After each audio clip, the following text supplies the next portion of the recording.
The room smelled like power. Not metaphorically. Literally, cedarwood, cold marble. And something underneath it all that had no name but sat in the chest like a warning. This was what money that had never been questioned smelled like.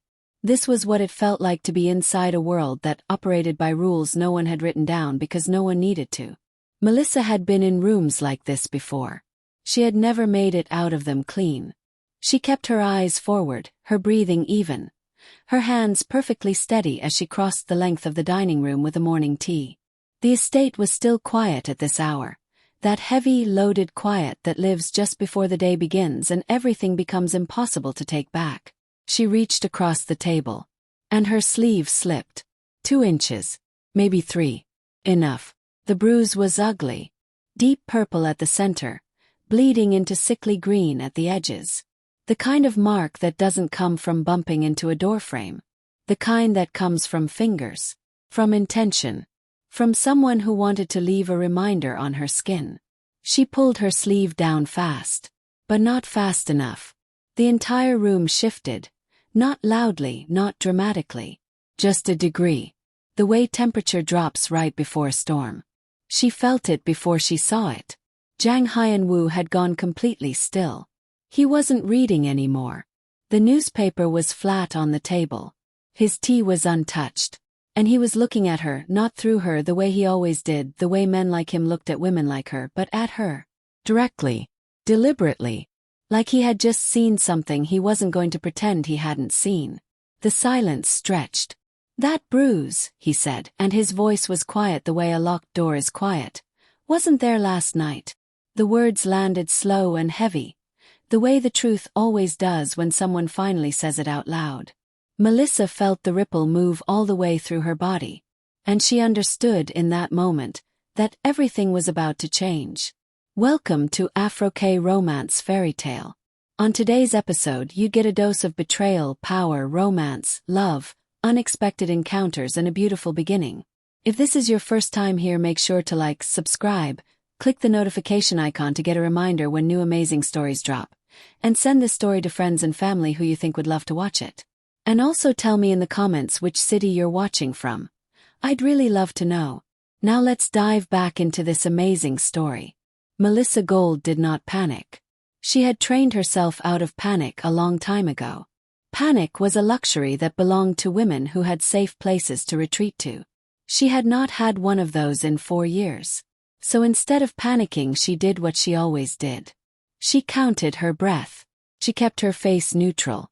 She straightened slowly and met his eyes with the practiced calm of a woman who had survived far worse than a man's gaze.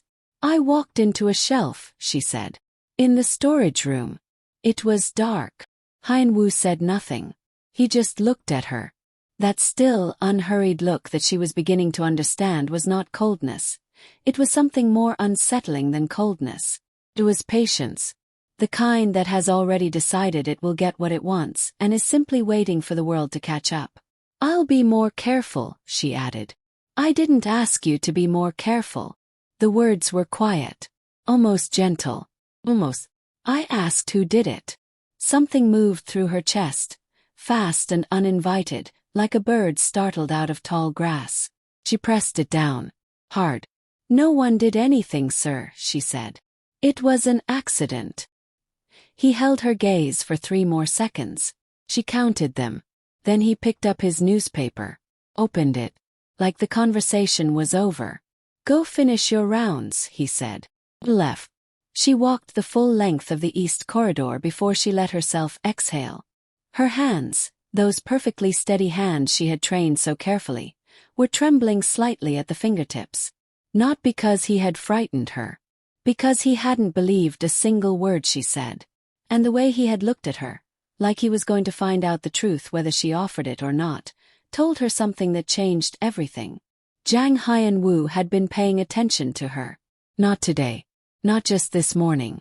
Before. He had been watching long enough to know that the bruise was new. Long enough to notice the difference between last night and this morning. Which meant that all 3 weeks she had spent being invisible inside this estate. Every careful move, every practiced smile, every deliberately unremarkable moment. He had seen all of it. She stopped walking. stood completely still in the middle of the corridor with the morning light coming through the high windows and landing on the floor in long gold strips. She had come into this estate with one mission, one purpose. She had a plan, clean, tight, almost complete. She was days away from what she needed. And now the most dangerous man in the building had just told her, without saying it in so many words, that she had never once been invisible to him. She pressed her back against the wall, closed her eyes, thought about Park Sung-eun, about what he had taken from her, about the ledger with his name on it and what it meant and why she had sacrificed everything to get here. She thought about all of it deliberately, like pressing on a bruise to remember it still hurts. Then she opened her eyes, straightened her uniform, and walked back into the day like nothing had happened, because that was what Melissa Gold did. She survived. What she didn't know, what she had absolutely no way of knowing as she disappeared around the corner, was that back in the dining room, Jang Hyeon-woo had set his newspaper down again the moment she left. He sat in the quiet for a moment, thinking. Then he picked up his phone and made one call. "The new housekeeper," he said when the line connected. "Melissa Gold. I want everything. And I want it done quietly." He hung up, lifted his tea, took the first slow sip. And somewhere behind those unreadable eyes, something that had been dormant for a very long time shifted. Just slightly. Just enough. The next 3 days were a performance. Melissa played her part perfectly. Quieter than before. More careful. She reduced her movements in the restricted wings, kept her interactions short, her expressions pleasant and empty. She was the ideal employee. Present without being noticed, efficient without being memorable. She was also running out of time and she knew it. Whatever Hyeon-woo had set in motion with that phone call, it was moving. She could feel it the way you feel something behind you in the dark. Not seen, not heard, but absolutely real. She had maybe 72 hours before whoever he had called came back with something that unraveled everything. She needed the document. The one in the restricted East office. The one she had been circling for 3 weeks, waiting for the right window. The window was now. On the second evening she almost made it. She had timed it carefully.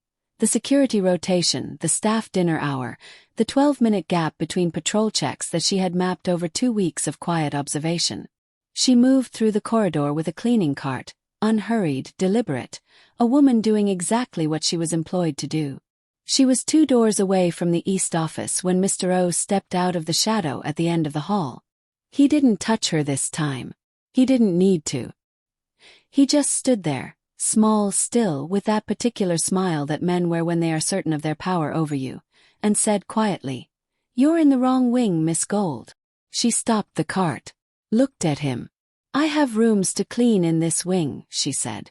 "Not tonight," he said. "Tonight you go back to your quarters. You rest. You think carefully about whether this position is still worth what it's costing you." He glanced at her arm, at the sleeve covering the bruise. "Mr. Park sends his regards," he said.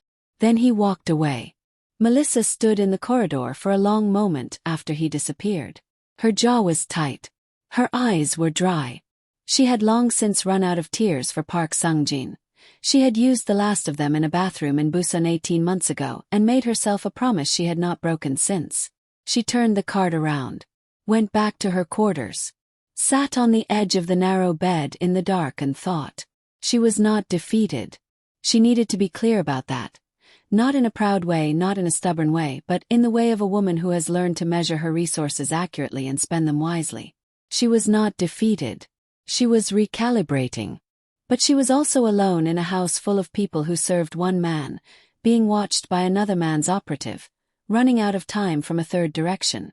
She lay back on the bed and stared at the ceiling. And then, because she was honest with herself even when it was inconvenient, she let herself think about Hyeon-woo. About the way he had said, "I didn't ask you to be careful." About the patience in his eyes when he looked at her. About the fact that in 3 weeks inside this estate, surrounded by staff who looked through her and guards who catalogued her and Mr. O who watched her like a problem to be managed, Jang Hyeon-woo was the only person who had looked at her like she was a person worth understanding. She hated that it mattered. She hated that she had noticed. She closed her eyes. She was here for the truth. For justice. For the version of herself that Park Sung-jin had tried to erase. She was not here for dark eyes and unreadable silences, and a man who noticed things no one else bothered to see. She was absolutely not here for that. She fell asleep telling herself so.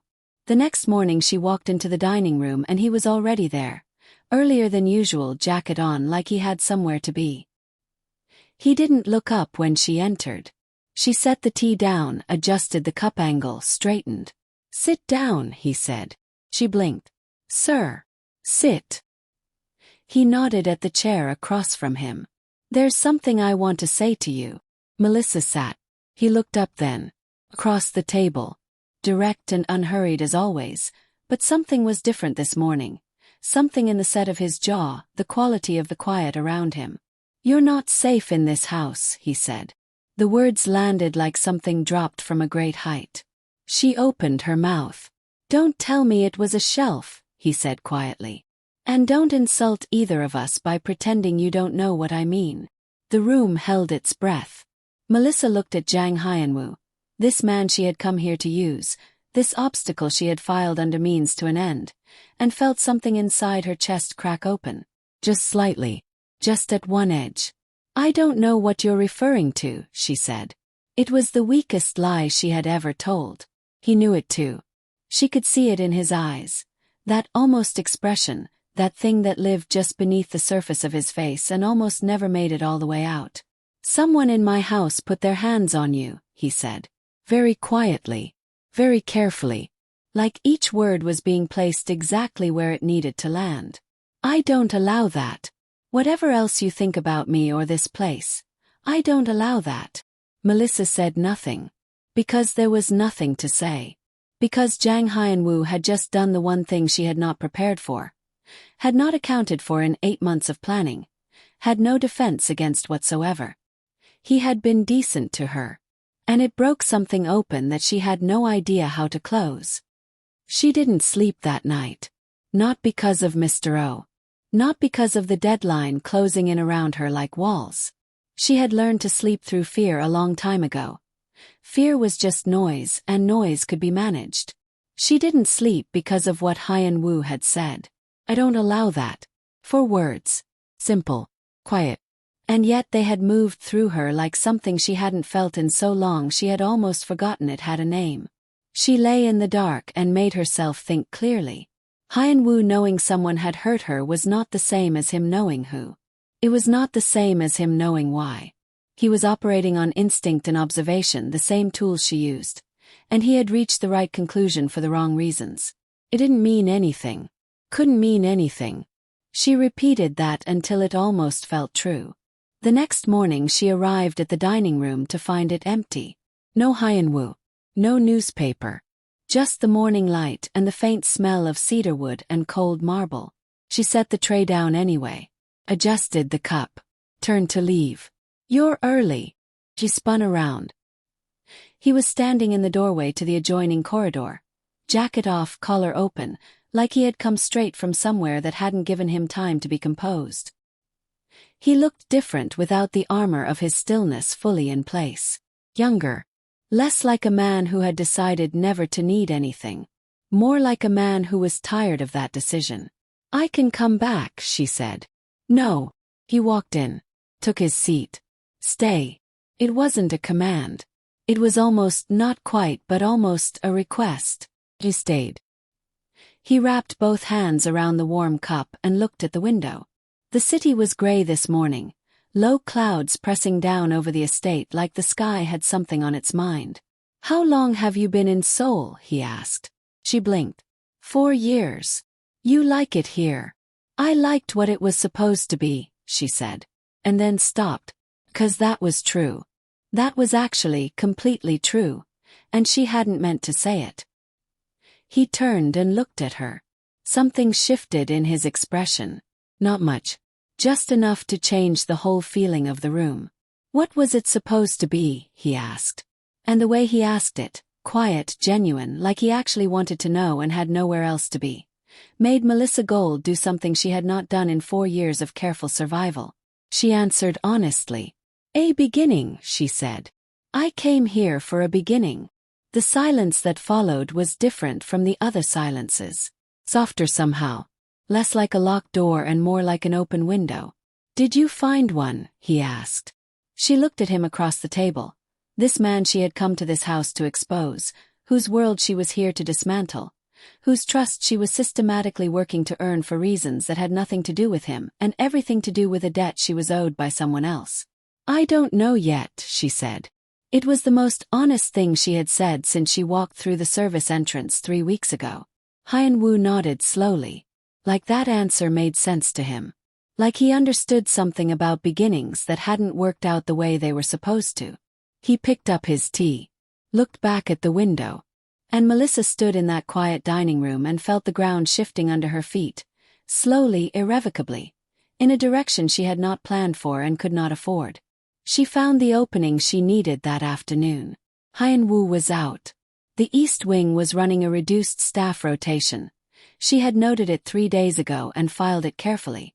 Mr. O was not on the grounds. She had confirmed that twice. 12 minutes.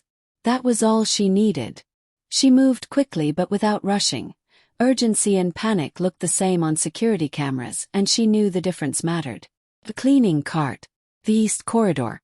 The restricted office at the end of the hall that she had been circling for 3 weeks like a planet caught in orbit. The lock was a card system. She had the duplicate. A copied access card she had lifted from the head housekeeper station on her second day and spent a week and a half waiting for the right moment to use. The door opened. She was inside in 4 seconds. The office was exactly as she had expected from the architectural plan she had memorized. Large desk, filing cabinets along the left wall, a secondary safe behind the landscape painting that every man with something to hide put behind a landscape painting. She didn't need the safe. She needed the third filing cabinet.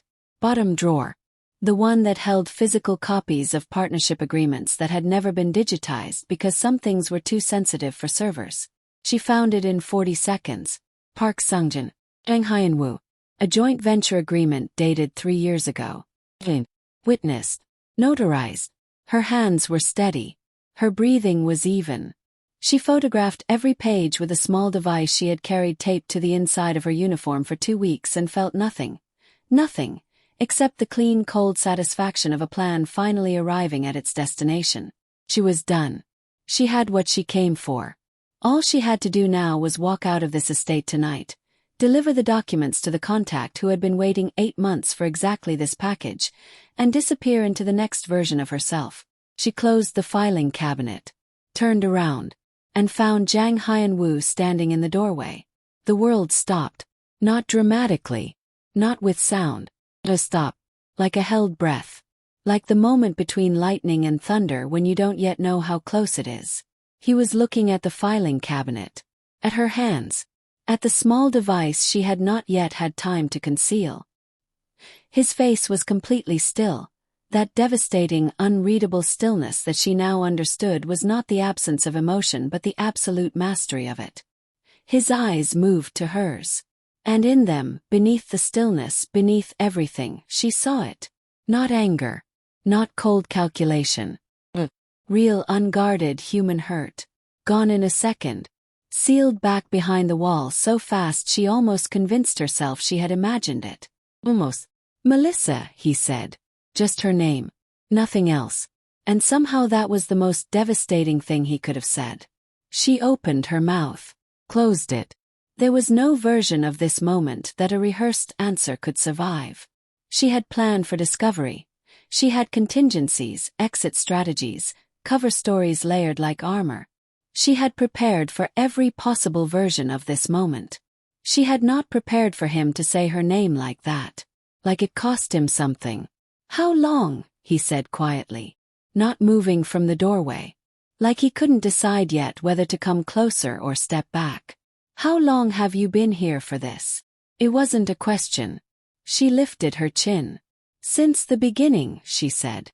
The words were clean. Direct. She owed him that much. Something moved across his face. Fast, complex, too many things at once to name. Then it was gone and he was still again, and the room was just a room, and they were just two people standing on opposite sides of something that had just broken irreparably. Or so Melissa thought. "Who sent you?" he said. "No one sent me," she said. "I came on my own." "For what?" She held his gaze. "Park Sang-jin." The name landed in the room like a stone through glass. And this time the thing that moved across Hyeon-woo's face was not hurt. It was not anger. It was something that looked terrifyingly like understanding. He looked at her for a long moment. Her arm. At the bruise she was still carrying under her sleeve. "He hurt you," Hyeon-woo said. Not a question. "Yes," she said. One word. The truest thing she had ever said in this house. The silence that followed was the longest of her life. Then Hyeon-woo stepped aside from the doorway. "Come with me," he said. "Before we go any further into this story, drop a comment right now. Would you have walked out or stayed? Because what Melissa does next changes everything. Tell me what you would do. And if you're not subscribed yet, what are you waiting for? Hit that button. You do not want to miss what's coming." Not because she had no other choice. She always had other choices. She had built her entire survival around that principle. She followed him because something in the way he had stepped aside from that doorway told her that what was coming next was not a threat. She didn't know what it was. She followed him anyway. He led her through a part of the estate she hadn't mapped yet. A quieter wing, away from the staff quarters and the formal rooms, where the corridors were narrower and the light was warmer and everything felt less like a statement and more like a place someone actually lived. He stopped at a door at the end of the hall, opened it, and gestured for her to go in. It was a sitting room. Personal. A bookshelf covering one entire wall. Two low chairs angled toward a window that looked out over the garden. Nothing like the formal rooms she cleaned every morning. This felt private, real. Like a room that didn't know it was inside a Mafia estate. "Sit," he said. She sat. He remained standing. Moved to the window. Looked out at the garden the way he had looked out at the city that gray morning. Like the outside world was something he observed but no longer fully belonged to. "Park Sang-jin is not my partner," he said. Melissa went still. "That agreement you photographed," he continued without turning around, "is 3 years old. We dissolved the arrangement 8 months after signing it. I discovered what he was. What he did. What he did to people." The room was very quiet. "I've been building a case against him," Hyeon-woo said. "For 2 years." Melissa stared at his back. At the straight line of his shoulders. At the absolute stillness of a man delivering information he knew was going to detonate something. "You've been investigating him," she said slowly. "Yes." "For 2 years." "Yes." She let that land. Let it move through everything she had built. Every assumption, every conclusion, every carefully constructed understanding of what this house was and who this man was and what she was here to do. She felt it all shift. Restructure. Rearrange itself around this single new fact like a kaleidoscope turning. "The ledger," she said. "His name on the Jang Syndicate ledger. Was planted," Hyeon-woo said. "By him. To protect himself if I ever moved against him. To make it look like we were still connected. Like any evidence against him was evidence against me too." He finally turned from the window. Looked at her directly. "He's been using my name as a shield for 2 years. And I have been trying to find a way to remove it without warning him I was coming." Melissa looked at him. At this man she had spent 8 months hunting. This man she had walked into his house ready to expose and destroy and use as a stepping stone toward justice. This man who had noticed her bruise before she noticed he was watching. Who had said "I don't allow that" with a quiet certainty that had broken something open in her chest. "You're not what I thought you were," she said. Came out softer than she intended. Something moved across his face. "Neither are you," he said. The silence between them was different now. Not the charged silence of discovery or the brittle silence of confrontation. Something gentler. More dangerous in a completely different way. "He has someone inside this house," Melissa said. She kept her voice even. "Professional. Because they needed to stay in that lane: information, strategy, facts. Not whatever else was quietly happening in this room that she was not going to name. Mr. O. He's been reporting to Park Sung-jin since before I arrived. He's the one who— She stopped. Who hurt you? Hyeon-woo said. Yes. He nodded once. Slowly. And the quality of his stillness changed. Became something colder, more deliberate. The stillness of a man making a decision. How long have you been running from him? Hyeon-woo said. 4 years, she said. Under different names. In different cities. He paused. He always finds the people who try to leave. Not this time, Hyeon-woo said. 3 words. Quiet. Absolute. Like a door closing on every version of events where Park Sung-jin won. Melissa looked at him across the small private room with the books and the warm light and the garden outside the window, and felt something she hadn't felt in 4 years. Real, irrational, completely inconvenient safety. In the sitting room of a man who ran a criminal syndicate, who she had broken into, whose office not 20 minutes ago, who had every reason in the world to put her out on the street and every reason beyond that to do worse. She felt safe. And because she was Melissa Gold and she had survived by being honest with herself even when it hurt, she let herself feel it. Just for a moment. Just in the private space behind her eyes where no one else could see. Why are you helping me? She said. Hyeon-woo looked at her for a long moment. Something moved behind his eyes. That complex, layered thing that she was beginning to learn was his version of vulnerability. Something he did not show often. Something he was choosing carefully and deliberately to show her now. Because someone should have, he said simply. A long time ago. She should have left that night. She had what she came for. The photographs, the evidence, the contact waiting for her delivery. She had her exit strategy memorized. She had a bag that could be packed in 4 minutes, and a route out of the estate that bypassed every camera she had mapped in 3 weeks. She should have left. Instead, she sat across from Jang Hyeon-woo in that small warm room until the city outside went dark and the garden became a reflection in the glass, and they talked. Really talked. Not the careful, loaded exchanges of the dining room. Not the performance she had been running for 3 weeks. He told her about the Jang Syndicate, what it was, what it had been under his father, what he had spent 6 years trying to quietly dismantle from the inside without the whole structure collapsing on the people caught within it. He told her about Park Sung-jin, how they had met, how the partnership had seemed legitimate, how he had discovered the truth in pieces over months and what each piece had cost him. She told him about Abuja, about Seoul, about the scholarship and the piano and the girl she had been before she learned that some men treat a woman's brightness like something to extinguish. She didn't tell it like a tragedy. She told it the way she had learned to carry it, with a kind of clear-eyed practicality that did not ask for pity. He didn't offer pity. He offered something better. He listened like what she was saying mattered. Like she mattered. Not her usefulness, not her beauty, not what she could give him or what she represented. Or the specific, complicated, extraordinary person inside the uniform and the false name and the carefully constructed survival.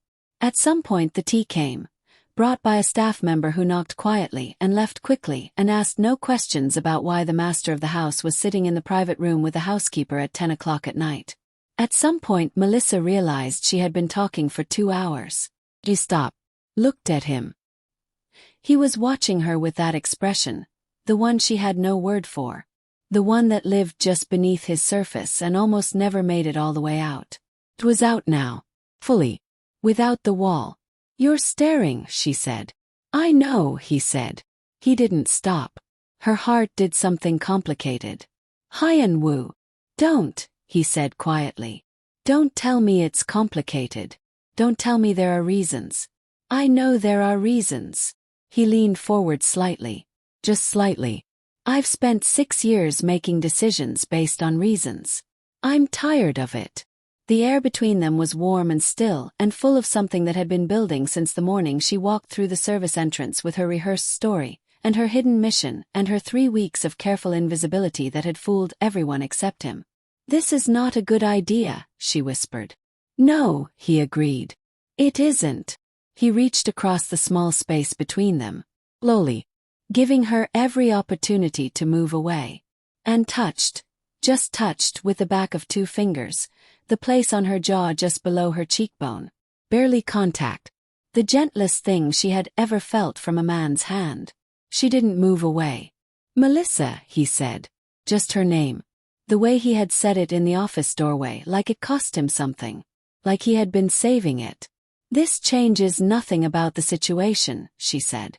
Her voice was not as steady as she needed it to be. "I know," he said. "Park Sung-jin is still out there. I know. Mr. O is still in this house. Not for long," he said.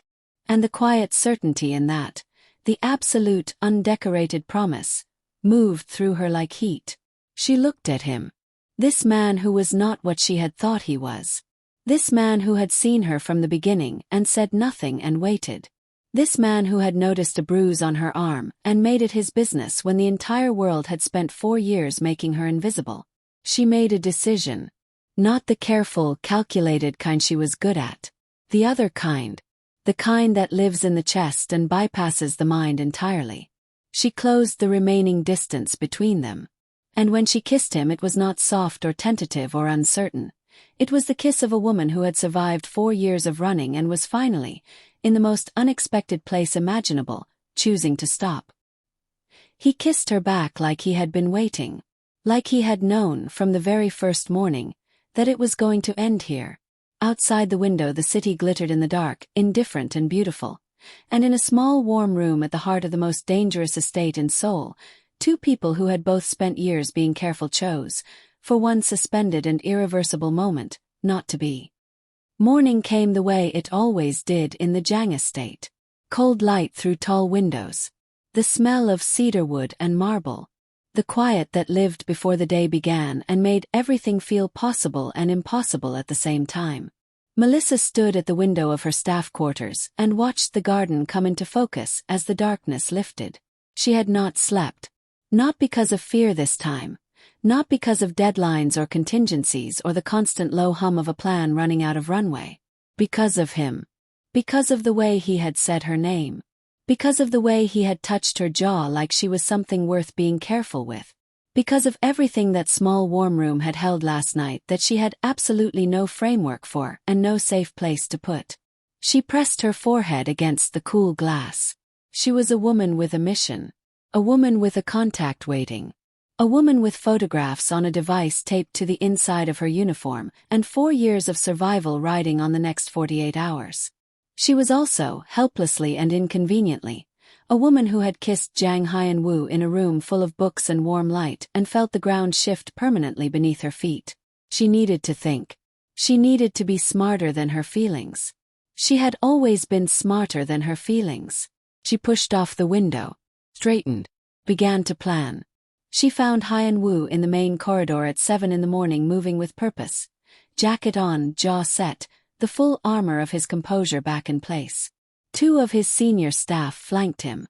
He stopped when he saw her. The 2 of them looked at each other across the corridor for exactly 2 seconds. A whole conversation happened in those 2 seconds. She saw it move through his eyes. The acknowledgement, the warmth, the deliberate and necessary setting aside of warmth because the day required something different from both of them.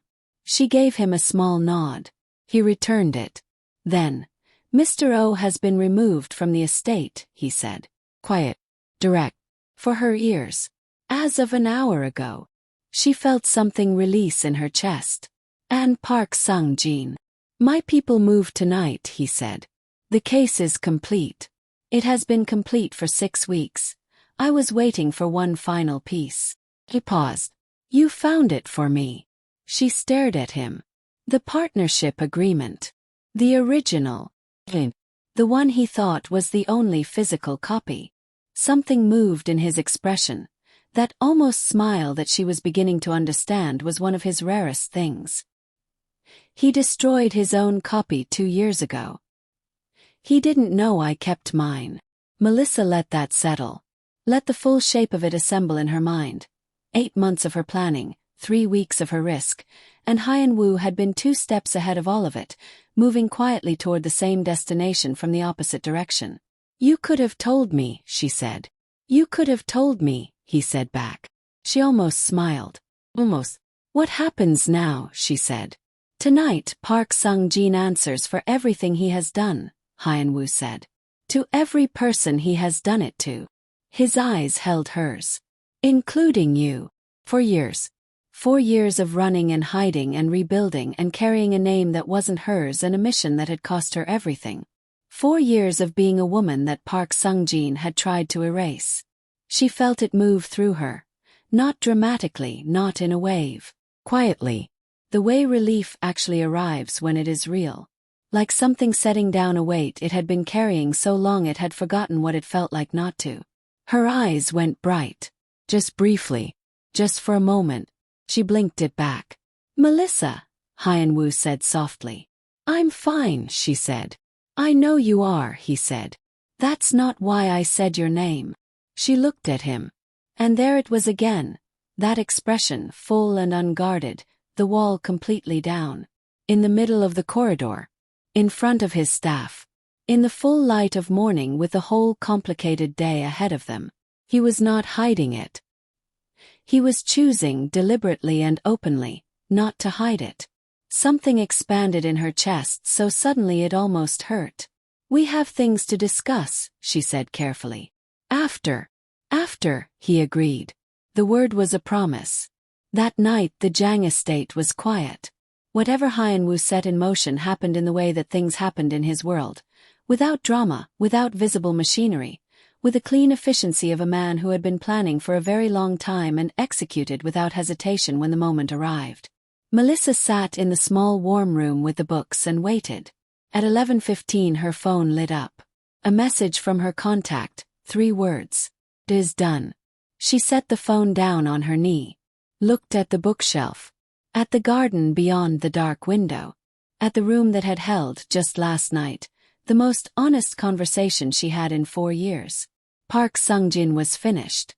The evidence, hers and Hyeon-woo's combined, 2 separate investigations arriving at the same truth from opposite sides, was more than enough. He would not find his way out of it. He would not find his way back to her. It was over. She waited for the enormous feeling she had imagined this moment would carry. The triumph. The closure. The sense of a debt finally paid and a chapter finally closed. What came instead was quieter than that. Simpler. Just a slow, deep exhale. The kind that comes from somewhere so far down you didn't know you were holding it. And then the door opened and Hyeon-woo walked in. He looked tired. Really tired. Not the composed, controlled tiredness of a man managing his image but the real kind. The kind that lives in the eyes. He had done something difficult tonight and he was not pretending otherwise. He sat in the chair across from her. Neither of them spoke for a moment. It's done, she said. It's done, he confirmed. The quiet between them was the softest thing she had ever sat inside. I owe you an apology, she said. No, he said immediately. I came into your house under false pretenses. I lied to you for 3 weeks. I broke into your office. Melissa. His voice was gentle but firm. You were a woman trying to survive. You used every tool you had. I would have done the same. I have done the same. She looked at him. The question, he said carefully, is not what brought you here. He held her gaze. The question is what you want to do now that it's over. And there it was. The real question. The one underneath everything. Underneath the mission and the bruise and the ledger and the photographs and the small warm room and the kiss that had rearranged something in her permanently. What did Melissa Gold want? Not the mission. Not the plan. Not the next name and the next city and the next version of herself assembled from scratch. What did she really honestly in the private space behind her survival want? She looked at Jang Hyeon-woo. At the tiredness in his eyes and the warmth underneath it. At the man who had seen her from the very first morning and waited, patiently, unhurriedly, for her to see him back. I want to stop running, she said. It was the simplest thing she had ever said. He reached across the space between them, slowly the way he always moved, giving her every opportunity to decide, and took her hand. Not dramatically, not like a declaration, just held it. like it was something he intended to keep doing. She looked down at their hands. His pale and steady. Hers, dark and equally steady. Two people who had spent years being the stillest thing in every room they entered finally, choosing to be still together. "This is still complicated," she said quietly. "Extremely," he agreed. "Your world is not a simple place. Neither is yours. I don't even know if Melissa Gold is the name I want to keep." "Then we'll find you a new one," he said simply. "One that fits." She looked up at him. And for the first time since she walked through the service entrance of the Jang estate with her rehearsed story and her hidden mission and her careful, practiced, impenetrable composure, Melissa Gold smiled. Not the professional one. Not the warm and empty performance she had deployed 100 times in 3 weeks. The real one. The one that started in her eyes before it reached her mouth and changed her whole face when it arrived. Hyeon-woo looked at it like it was the most remarkable thing he had ever seen. Like he intended to spend a considerable amount of time making sure it happened again. Some people walk into the wrong place for the right reasons and find something they were never looking for. Melissa came to the Jang estate hunting justice and found, in the most unexpected man in the most unexpected world, the one thing 4 years of running had almost made her forget existed. The possibility of being known. And staying anyway. So tell me, did you see that twist coming? Did you think Hyeon-woo was the villain all along? Or did you suspect something deeper was hiding underneath that stillness? And what about Melissa? Was she wrong to lie her way in, or does survival justify everything? Drop your answers in the comments. I read every single one. If this story moved you, wrecked you, or made you feel something you weren't expecting, share it. Send it to someone who needs a good story today. And if you are not subscribed yet, this is your sign. Hit that button, click the notification bell, and come back for the next episode because the next story is already waiting, and I promise you it is going to be even more intense than this one. Until next time, take care of yourselves. And remember, the most dangerous thing in any room is a person who has decided to stop being afraid.